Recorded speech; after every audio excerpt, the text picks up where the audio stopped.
శంఖనిధి, పద్మనిధి అంటే ఎవరో తెలుసా మీకు?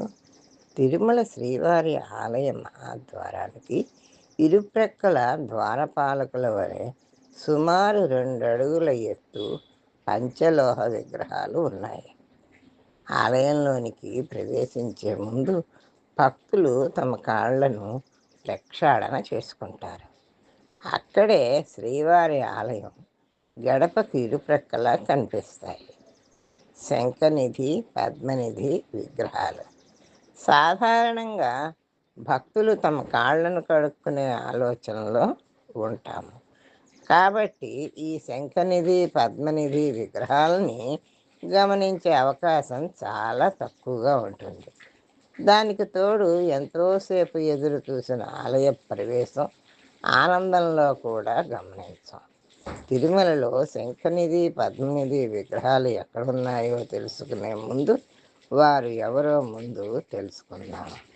శంఖనిధి, పద్మనిధులు శ్రీ వెంకటేశ్వర స్వామి వారి సంపదలను, నవనిధులను రక్షించే దేవతలు.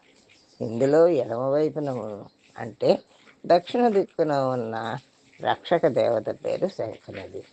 ఇలాగే కుడి ప్రక్కన అంటే ఉత్తర దిక్కున ఉన్న రక్షక దేవత పేరు పద్మనిధి. శంఖనిధి 2 చేతుల్లో 2 శంఖాలు ధరించుంటాడు. పద్మనిధి 2 చేతుల్లో 2 పద్మాలు ఉంటాయి. ఆగమశాస్త్రం ప్రకారము సాధారణంగా ఈ నిధి దేవతలను ఆలయానికి 3వ ప్రాకార ప్రవేశ ద్వారం వద్ద ఏర్పాటు చేయటం సాంప్రదాయం. దీన్ని బట్టి తిరుమల ఆలయం 3 ప్రాకారాలు కలిగిన ఆలయం అని తెలుస్తోంది.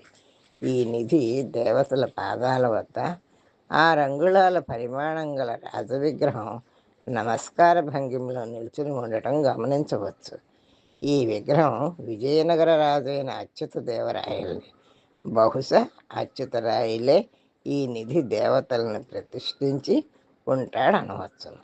ఇంతకుముందు వీరిని మీరు గమనించి ఉండకపోతే ఈసారి శ్రీవారి దర్శనంకు వెళ్ళినప్పుడు గమనించి నమస్కరించి ఆలయంలో ప్రవేశించండి. ఈ వీడియో మీకు నచ్చినట్లయితే లైక్ చేయండి, షేర్ చేయండి, సబ్స్క్రైబ్ చేయండి.